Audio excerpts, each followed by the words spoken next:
Boa noite, amigas e amigos de Ideal Espírita. É com grata satisfação que estamos de retorno para mais uma vez abordarmos um tema palpitante. Dessa vez, fugas psicológicas. Tema que está registrado, encravado na obra Conflitos Existenciais, ditado pela veneranda Joana de Ângeles, Adivaldo Pereira Franco.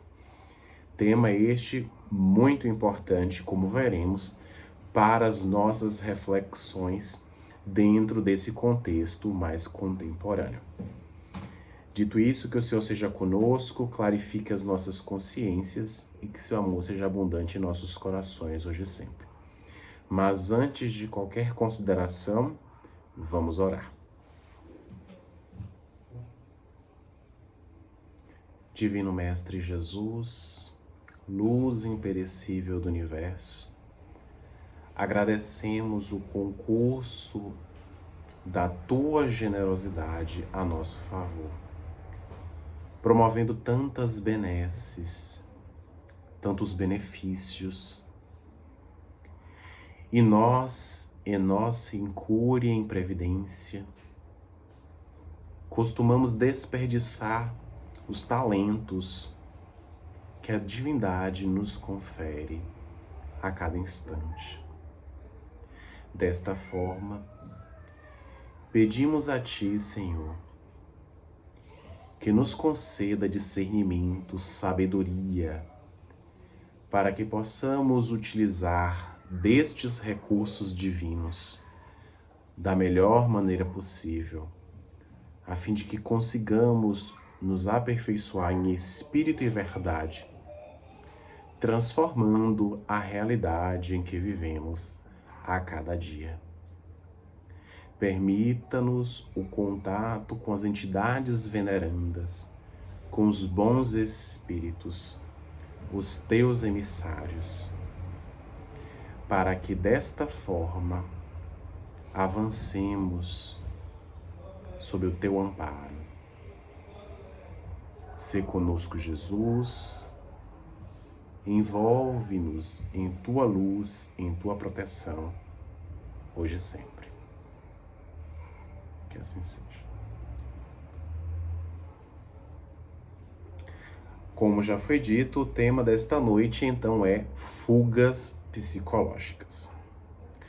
Maestro capaz de dirigir uma orquestra de aproximadamente 37 trilhões de elementos ou células, o cérebro humano é uma maquinaria por demais complexa, importante e, por isso mesmo, preciosíssima. Graças aos estudos empreendidos pelos eméritos cientistas ao longo dos anos, e mais destacadamente a partir da década de 1990, com os estudos em torno do diagnóstico de imagem, das ressonâncias magnéticas funcionais, aquelas responsáveis pela emissão de pósitrons, alinhando os nossos elementos de hidrogênio para fotografar e desta forma decodificar esse importante órgão, é que estes cientistas têm nos trazido uma série de informações valiosas nesse sentido. Já se sabe que este órgão muito delicado, o cérebro, é composto por 87 bilhões de células nervosas, também conhecidas como os neurônios, que se interconectam com suas vizinhas, com outras células nervosas, através das sinapses, que são as ligações elétricas ou eletroquímicas. Desta forma, fazendo-nos então perceber um potencial incomensurável de recursos, de habilidades e de competências que precisamos desvendar, descobrir. Por esta razão é que a veneranda Joana de Ângeles, nesta obra, Conflitos Existenciais, vai dedicar atenção ao estudo e análise do órgão cerebral, estabelecendo também algumas formas de compreensão dentro da área de psicologia que serão de fundamental importância para que o indivíduo alcance a perfeição relativa, o processo de plenitude a que está destinado. Por isso, vai então afirmar a veneranda que desde a infância o indivíduo vai tentar utilizar-se dos recursos cerebrais intelectivos, traçando mecanismos de defesa, ou, como conceituou, fugas psicológicas, como forma para evadir-se, para escamotear-se, para fugir ao solucionamento de muitas questões. Cita, por exemplo, que a própria mentira que as crianças costumam contar em determinada idade de suas vidas, fruto de uma imaginação criativa, já representa o pródromo, o início das atividades cerebrais, que podem mais tarde redundar em mecanismos de fuga, assim como o fanatismo ou a ideação fixa, austera, severa em torno da sexualidade, por exemplo, que ela vai então discorrer afirmando que em muitos casos de indivíduos recalcados, reprimidos em suas potências genésicas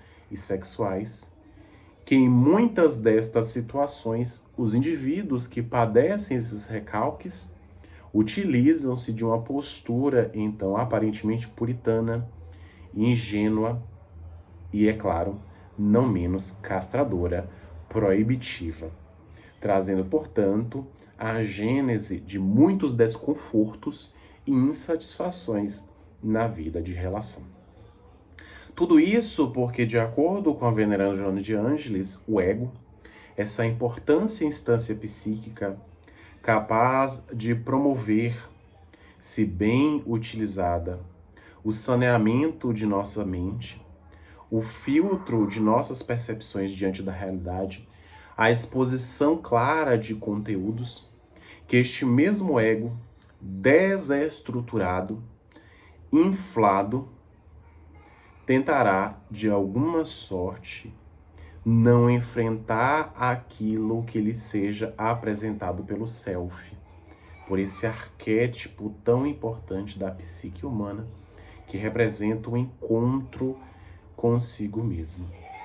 E essa fuga ao enfrentamento dessas questões psíquicas, dessas ocorrências cotidianas, camuflando ou mascarando a realidade, dará aso ao surgimento, dará oportunidade à eclosão de alguns mecanismos de defesa do ego ou de fugas psicológicas que mais irão retardar o equacionamento de nossas problemáticas interiores. Nesse sentido, a própria veneranda, não somente na obra Conflitos Existenciais, mas em uma outra da sua série psicológica intitulada O Ser Consciente, irá pormenorizar estas ocorrências de fuga, de desculpa psicológica, de que vamos nos utilizar nesta noite. E são elas 5, as citadas por Joana de Ângeles: a compensação, o deslocamento, a projeção, a introjeção e a racionalização. Mecanismos estes que, como iremos perceber, fazem parte do nosso contexto vivencial e que por isso merecem uma análise muito cara nesse sentido. Porque desde as nossas experiências infantis, desde o nosso contato inicial com os estímulos do mundo, iremos, de alguma sorte, nos defrontar com situações ou ocorrências desconfortáveis, que talvez representem uma certa insegurança, requisitando, portanto, uma resposta que nem sempre é a do enfrentamento, mas da evasão, como iremos observar. E por isso a veneranda então começa a conceituar algo em torno da compensação. Alfred Adler, este importante estudioso da psique humana, pai e fundador da psicanálise analítica, em determinado ponto de suas análises, irá afirmar de maneira categórica que há na espécie humana um mecanismo de compensação. A falência, a debilidade de um órgão, por exemplo, de um rim, de um pulmão, faz com que o seu par trabalhe de maneira a substituir o órgão depauperado, falido, aquele órgão que se apresenta enfermo. A esse respeito, inclusive, muitos especialistas da área de neurologia costumam afirmar que o cérebro, inclusive, é capaz de promover esta compensação substitutiva, que pode também ser observada nos casos de indivíduos que, diante de acidentes ou de traumas, perderam a visão, aguçando, por sua vez, o olfato, a percepção sensorial, para que de alguma sorte este indivíduo possa se estabelecer da melhor maneira possível, tentando ao máximo reduzir os danos por força da deficiência, nesse caso, visual. Da mesma forma como acontece na área fisiológica, também acontecerá na contextualização psicológica, afirma Adler. Há um mecanismo de compensação substitutiva a nível psicológico que deve, portanto, ser analisado, que merece a nossa mais cara atenção. Quando, por exemplo, o indivíduo afirma que, não conseguindo controlar a ansiedade, utiliza-se como a fuga a alimentação compulsiva, estamos diante de um mecanismo de compensação de fuga psicológica. Daí então, por exemplo, ante o contexto da obesidade, que já é um problema de saúde pública a nível pandêmico, os especialistas mais eminentes da área apontarem a necessidade de um acompanhamento não só cirúrgico, não só medicamentoso, mas também uma assistência psiquiátrica, psicológica, terapêutica, para que os indivíduos que se submetam à tratativa possam então perceber que na geratriz de muitos desses distúrbios alimentares compulsivos está um mecanismo de compensação. Uma forma muito bem engendrada pela nossa mente para que o indivíduo possa alcançar alguma forma de retribuição, algum ganho ou alguma compensação, justamente por defrontar-se com uma realidade adversa, difícil. E, portanto, Essa análise em torno da compensação ou da compensação substitutiva merece a nossa análise, porque justamente vai apontar aquilo de que se utiliza o ego para que alcance a plenitude. É claro, à custa de pesadas consequências que serão experimentadas pela criatura logo em seguida. Porque o fato de evadir-se ao problema não resolve, mas somente adia, trazendo então alguns desdobramentos que, como nós já temos ciência, não são agradáveis. Ao contrário, representam um peso à consciência. Trazem-se muitos malefícios, porque a problemática adiada mais se enraiza nos fulcros mentais, dificultando, por consequência, a sua solução. Então, nesse sentido, este mecanismo de compensação é uma forma de que se utiliza o ego para, então, defender-se de uma realidade atroz, difícil, fugindo ao enfrentamento real da questão, que não é a alimentação em si, como já foi citado nesse caso, mas a tratativa em torno, por exemplo, da ansiedade, ou da questão que ocasionou aquele mecanismo compensador, recompensador. Portanto, é nesse sentido que a veneranda Joana de Ângeles, utilizando-se dos conhecimentos efetivos trazidos por Adler, irá então aventar acerca da compensação. E para além desse mecanismo, a benfeitora continua afirmando que há o deslocamento. O deslocamento, que é também um mecanismo de fuga, de defesa. Quando então o indivíduo, incapaz de lidar com determinada circunstância, desloca o eixo de sua atuação, promovendo, é claro, desdobramentos deveras desagradáveis. Podemos, por exemplo, imaginar uma situação.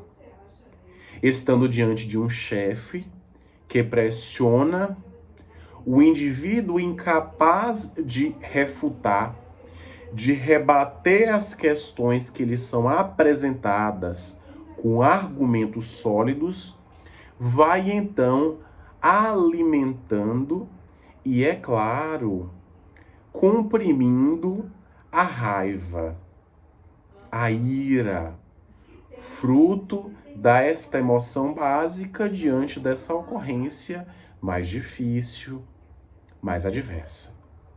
E não conseguindo extravasar, por exemplo, esta raiva, esta ira no chefe, sob a consequência de ser, por exemplo, demitido, o indivíduo vai então deslocar o eixo de sua atuação para objetos, quebrando-os, violentando o companheiro, a companheira, o filho, aqueles que de alguma sorte enxerga como seus subalternos, ou até mesmo automutilando-se.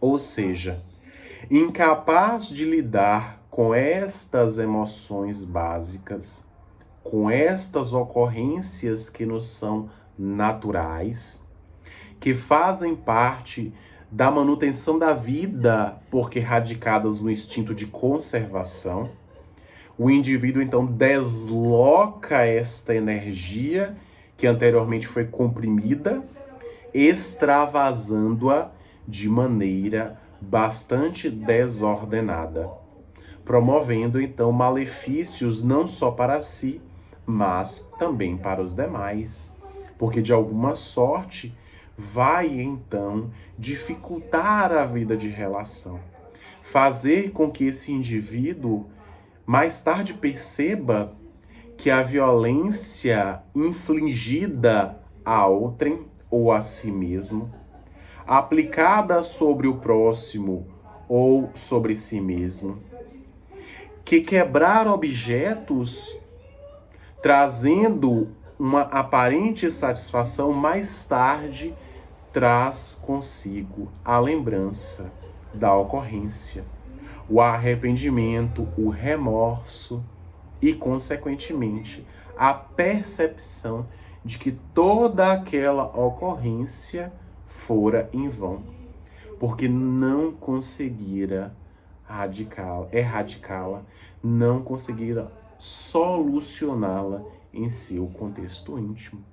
Razão pela qual deve então refletir para que este deslocamento não ocorra, mas que, ao contrário, percebendo a ocorrência raivosa, o evento que promoveu o surgimento, a eclosão daquela emoção naquela circunstância, possa então ser analisado, para que então se supere, para que então o indivíduo cresça, se desenvolva, se aperfeiçoe e então passe a se conhecer de uma maneira mais detalhada. Não por acaso, na obra O Evangelho segundo o Espiritismo, o egrégio codificador da doutrina espírita Allan Kardec, no seu capítulo 17, Sede Perfeitos, irá traçar comentários oportunos acerca da superação destas dificuldades. Diz ele: reconhece-se o verdadeiro cristão, que em sua acepção verdadeira também o é o verdadeiro espírita, pelos esforços que empreenda para superar as suas más tendências, as suas más inclinações. Então, somente a percepção dessas vicissitudes, dessas mazelas, dessas emoções que apresentam um condão neutro e que, portanto, podem ganhar contornos positivos ou negativos de acordo com o uso de que faça a criatura, facultando então que alcance o crescimento espiritual, emocional e também psicológico, porque direcionando estas energias poderá alcançar muitos benefícios. Um desenvolvimento impressionante a nível psíquico e também espiritual. Mas não somente a compensação, o deslocamento. Podemos perceber também no contexto mais contemporâneo a figura da projeção. Da projeção em direção ao mundo exterior. Incapaz de lidar com as questões de foro íntimo, o indivíduo então projeta a causa dos seus insucessos a outrem. A responsabilidade que lhe cabe no conserto da própria existência. Então, por exemplo, caminhando em uma via pública, quando tropeça, ele então culpa a administração pública pelo asfalto depredado. Quando o indivíduo tomba sobre o outro, culpa o outro pela sua própria imprevidência. Então, neste fenômeno desculpista, Joana de Ângeles irá pontuar que o indivíduo, de alguma sorte, projeta-se no outro à semelhança de um espelho a refletir as suas más tendências. Aquilo que o indivíduo recusa-se a aceitar em seu mundo íntimo. Incapaz de lidar com essas questões, a criatura então projeta a responsabilidade que lhe cabe no solucionamento, culpando então o outro, ao invés de entender-se como agente de responsabilidade e, por isso mesmo, de transformação para a sua própria existência. Não por acaso, o mentor de nossa casa, irmão Jerônimo, muito sabiamente em suas obras, costuma dizer que se o problema está em nós, a solução não pode estar em outrem, senão em nós mesmos. Porque se nós não identificarmos as nossas problemáticas, se não defrontarmos com o nosso mundo íntimo, não iremos solucionar qualquer tipo de questão. Algo similar que a benfeitora Joana de Ângeles traz na obra O Homem Integral, quando diz que o grande desafio contemporâneo para o homem é seu autodescobrimento. A capacidade de o indivíduo identificar as suas próprias questões íntimas, evitando os comportamentos evasivos, a projeção de culpa no outro, assumindo a responsabilidade pelos seus próprios atos. Emmanuel também dirá algo nesse sentido. Enquanto a criatura não adquire consciência de si mesma, costuma movimentar-se a terra à semelhança de semi-racional, amontoando problemas sobre a própria cabeça. Desperta, consciente, percebe e assume a cruz que lhe cabe no concerto da própria vida, responsabilizando-se pelas ocorrências que surjam. Ou seja, apesar dos grandes avanços a que já chegamos, dos largos contributos na esteira da técnica e da ciência, evadimos a nossa realidade íntima, fugimos do enfrentamento, transferindo ou projetando no outro a responsabilidade que nos cabe. E então, à semelhança do que nos diz o benfeitor, amontoamos, acumulamos problemas sobre a nossa própria cabeça. Porque o fato de então não os enfrentar faz com que eles permaneçam arquivados. Mais tarde, requisitando uma arrumação, um freio de ajuste para que então possamos reparar os nossos equívocos diante da mente inerte, preguiçosa, inoperante nesse sentido. Por isso, o mecanismo de projeção deve ser minuciosamente estudado, porque por vezes é utilizado para transferir, evadir-se a responsabilidade que lhe cabe no grande concerto da vida. Mas não somente há uma fuga para o exterior, há também algumas contribuições externas que se enraizam no fulcro íntimo.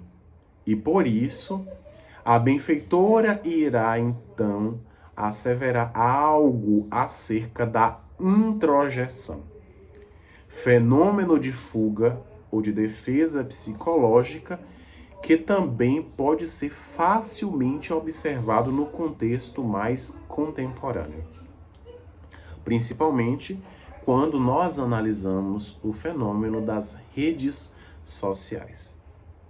De alguma sorte, somos criaturas carentes de imagens que se estabeleçam e então constituam parâmetros que possamos seguir.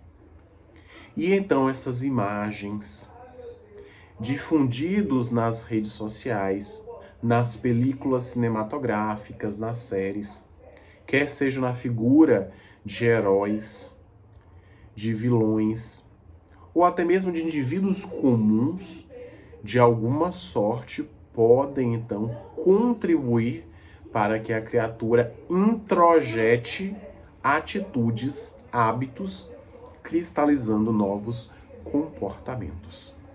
Surgem então trejeitos, atitudes reproduzidas ou replicadas sem qualquer forma de reflexão detida. Algo que, inclusive, O emérito estudioso da psique humana, Carl Gustav Jung, discípulo de Freud, fundador, ou aquele a enunciar ditados acerca da sombra, irá então formular quando nos diz que nós nascemos originais, mas morremos cópias, fruto desse processo então de massificação. Quando então, observando o ambiente externo, nos contentamos, nos satisfazemos.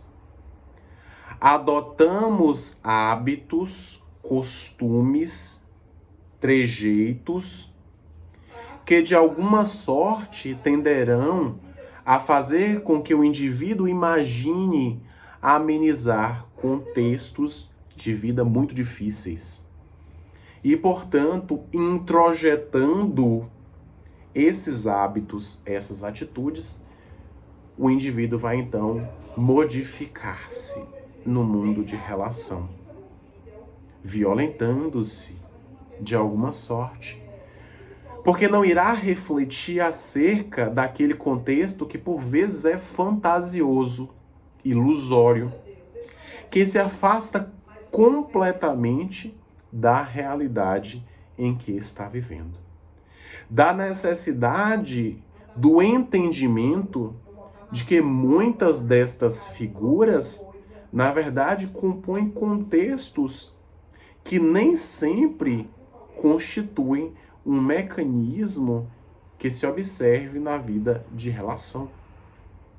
Por isso mesmo, os fenômenos de introjeção são muito danosos, porque acabam por fragmentar, por criar uma consciência ilusória, que ludibria, que engana a criatura, a falsa ideia da felicidade.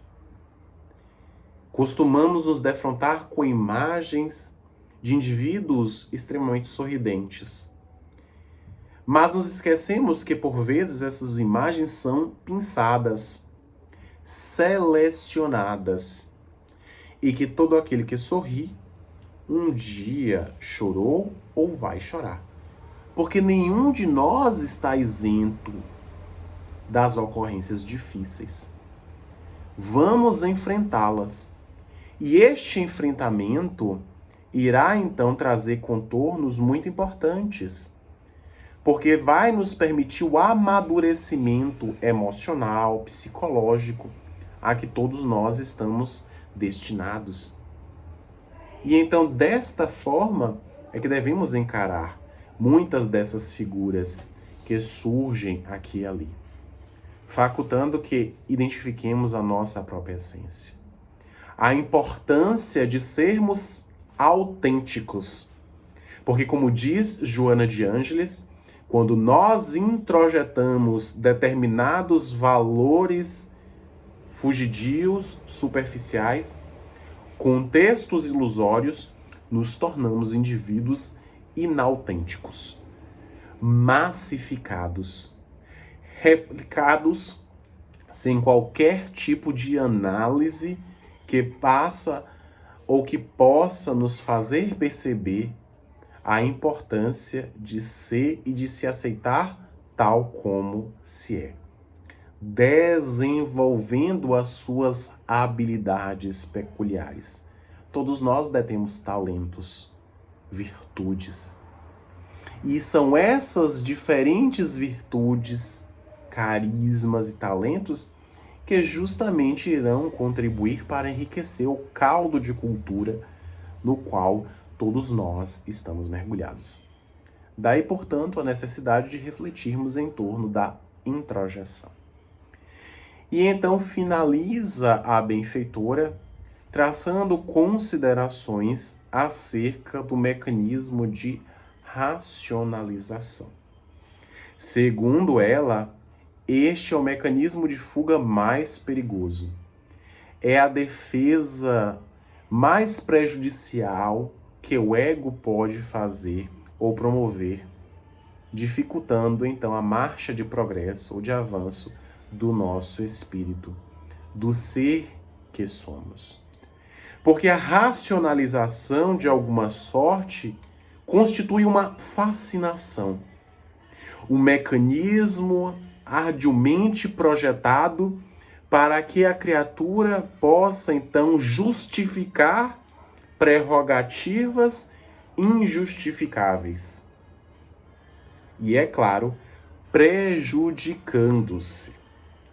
Podemos citar, por exemplo, o indivíduo que faz a promessa de não mais fumar. E então, em determinado instante, não suportando mais o peso ou a circunstância de abnegação, de renúncia ao fumo, ele então cede a esse desejo, cede ao fumo e então o faz justificando, por exemplo, que teve um avô, um tio, que morreu, que desencarnou aos 80 anos, aos 90 anos, e que fumava diariamente, sem, contudo, apresentar qualquer tipo de problemática pulmonar nesse sentido. Quando já se sabe, já é algo comprovado, testado minuciosamente pela ciência, de que o fumo promove sim malefícios que podem ser experimentados a curto, médio e a longo prazo. Portanto, qualquer tentativa de justificativa nesse sentido para ceder a esse apelo tentador representaria uma racionalização falsa, ilusória. Por isso é que devemos entender muito bem esta conceituação, porque a razão, afinal de contas, é uma das maiores conquistas da história da humanidade, que justamente cimentou o avanço da filosofia, da capacidade, então, de refletir acerca das questões cotidianas, fugindo ao senso comum, enfrentando, refutando, rebatendo com argumentação sólida aquilo que até aquele momento se apresentava sob a forma de ideias que eram meramente reproduzidas. E esta razão, portanto, deve ser utilizada em seu melhor sentido, no sentido de promover o esclarecimento, a iluminação de consciências. Esta aqui também é, inclusive, uma das missões de nossa casa, dos benfeitores da humanidade, iluminar consciências. Portanto, é necessário que nós raciocinemos acerca das questões cotidianas, entendendo que estas falsas prerrogativas ou justificativas para nos amparar o desejo tentador, voraz, mais tarde irão desembocar, desaguar, extravasar-se na forma de malefícios que muito prejudicarão a nossa marcha de ascensão espiritual. Portanto, é nesse sentido que devemos traçar considerações no que tange a essas fugas espetaculares do ego. Esses mecanismos de defesa que, como dissemos, são habilmente orquestrados no sentido, então, de promoverem uma evasão imatura, infantil, do enfrentamento dessas questões. Por isso é que devemos refletir. Daí o convite muito salutar de nossa casa, nesse sentido, em então ponderarmos, refletirmos acerca desse conteúdo que, como percebemos, faz parte de nossa vida cotidiana. E para então arrematarmos a proposta desta noite, permita-nos narrar uma história que se encontra inscrita e escrita na obra Pelos Caminhos de Jesus. Àquele tempo, Jesus já era muito conhecido, sua fama o precedia, e onde quer que chegasse, era bem recebido, justamente pelo fato de suas palavras apaziguarem os ânimos, refrearem os instintos mais vorazes. promoverem mudanças que aparentemente se espelhavam como milagres, mas que representavam transformações que deveriam se processar no fulcro individual de cada criatura de acordo com o seu próprio livre-arbítrio. E, portanto, diante daquela multidão, estava uma mulher de alguma sorte que almejava obter conhecimentos mais profundos acerca da própria existência. E desejosa de ter um contato mais próximo, ao término da preleção cristã, busca Jesus num reduto onde ele estava albergado já à noite. Inicia o diálogo então pedindo perdão, desculpas, por perturbar-lhe a paz. Ao que o mestre responde de maneira muito tranquila que ali estava para fazer o bem a qualquer tempo, que ela falasse, pois que seria escutada. E a mulher então, percebendo a sinceridade do Cristo, inicia dizendo: Senhor, sinto que minha vida encontra-se profundamente abalada. O ânimo me abandona a existência e a dor me esfacela a alma. E inicia a história afirmando que nem sempre fora infeliz, desventurada, que consorciara-se com um homem que aparentemente era bom, honrado e justo. Mas passada a novidade conjugal, este indivíduo buscara as noitadas alegres, festivas, adulterando. E é claro, logo em seguida, abandona a sua própria esposa, que fica à mercê de si mesma. Não poderia ser recebida pela família ou pelos amigos, que nela via uma figura portadora de desgraças, de infortúnio, de infelicidade, porque afinal de contas não fora capaz de sustentar o próprio casamento. Estamos diante de uma sociedade machista, atávica e muito preconceituosa. E aquela mulher estava completamente desesperada.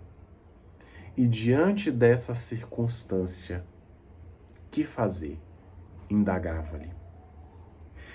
E o Cristo, penetrando profundamente o cerne daquela criatura, disse-lhe: toda vez que um indivíduo sofre, reabilita-se diante das ocorrências infelicitadoras de outrora, adquirindo credenciais morais para que então alce novos voos.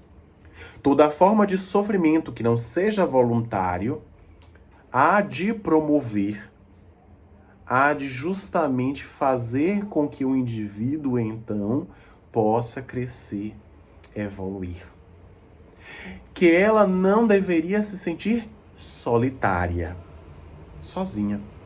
Porque só é solitário aquele que não é solidário e, portanto, poderia abraçar os filhos do mundo, aqueles esquecidos, ultrajados, humilhados, que teriam nela a figura de uma mãe carinhosa, amável. E a mulher, refletindo agora mais detidamente sobre a questão, começa a iluminar-se.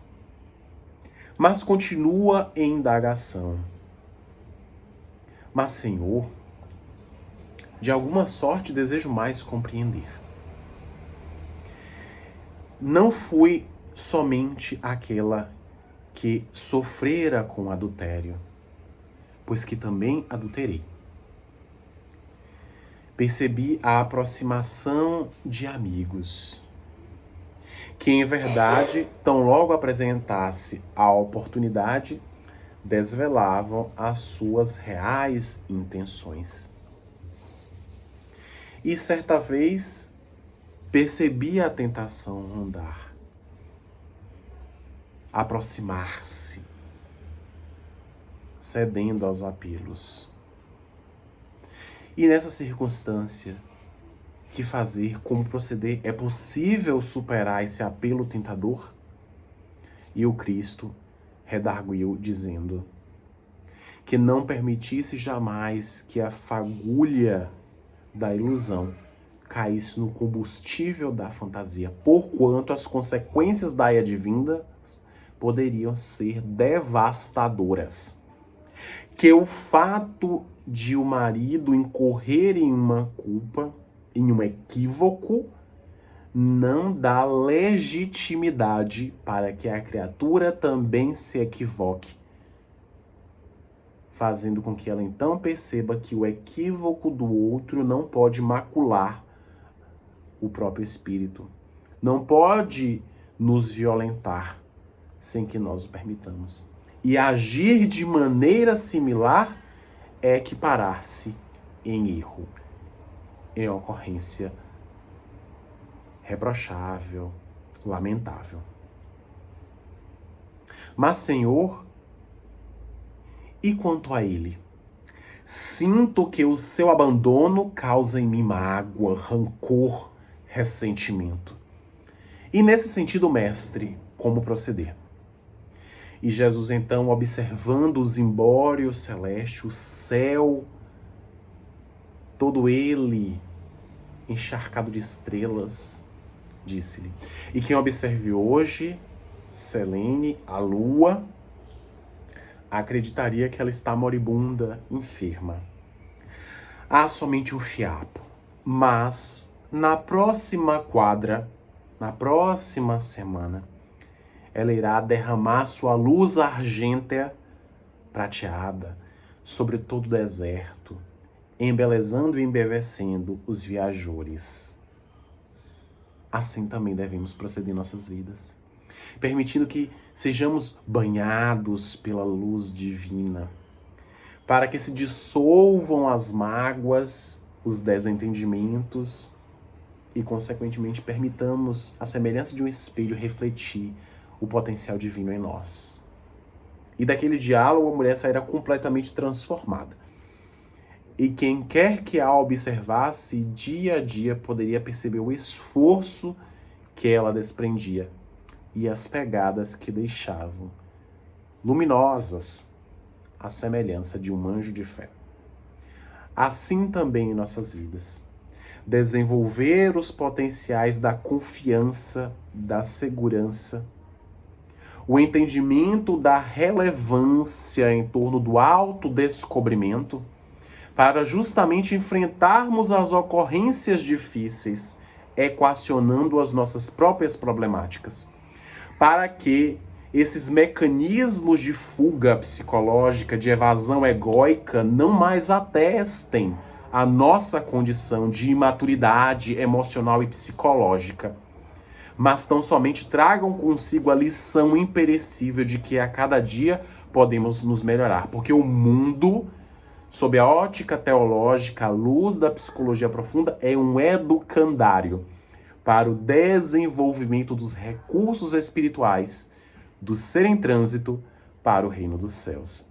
Portanto, todos nós, nesta escola, oficina e também hospital, estamos destinados ao aprendizado contínuo para o melhoramento espiritual e que desta forma há de desvelar a plenitude, a felicidade, que é a fatalidade a que todos nós estamos destinados. Portanto, permitamos que este fluxo divino se irradie cada vez mais sobre nós, para que desta forma nos iluminemos, esclareçamos as nossas consciências e enfrentemos as questões íntimas, cada qual responsabilizando-se pelos seus atos e, é claro, lutando arduamente para vencer as suas más tendências e as suas más inclinações, contribuindo na implantação do reino dos céus ainda sobre a terra. Vamos orar. Divino amigo Jesus, agradecemos imensamente a oportunidade do encontro, de aqui estarmos todos reunidos através da mente e do coração sincera, a fim de então entretecermos considerações importantes acerca dos temas da vida. Senhor, conceda-nos a oportunidade, a robustez de fé, a fortaleza íntima para superarmos as nossas questiúnculas, sem jamais fugirmos ao enfrentamento de nossas vicissitudes, de nossas mazelas morais. E assim, Senhor, abraça-nos, revitaliza-nos para que sigamos. Confia sempre em nós, como já tem feito, para que mesmo que vacilemos, tenhamos a capacidade de nos soerguer, demonstrando que poderemos cair, mas se o fizermos, cairemos ajoelhados, agradecendo sempre tudo aquilo que o Senhor nos forneça, nos favoreça. Seja, pois, conosco, Jesus, envolva-nos em suas blandícias, estimule-nos o coração ao bem, para que sigamos intimoratos até o fim, não somente hoje, mas por todo sempre, que assim seja. Deus seja conosco, agradecemos o espaço e, é claro, continuemos nesta vibração positiva para que contribuamos com Cristo nesta obra divina, redentora, de ascensão espiritual. Deus seja conosco, que assim seja.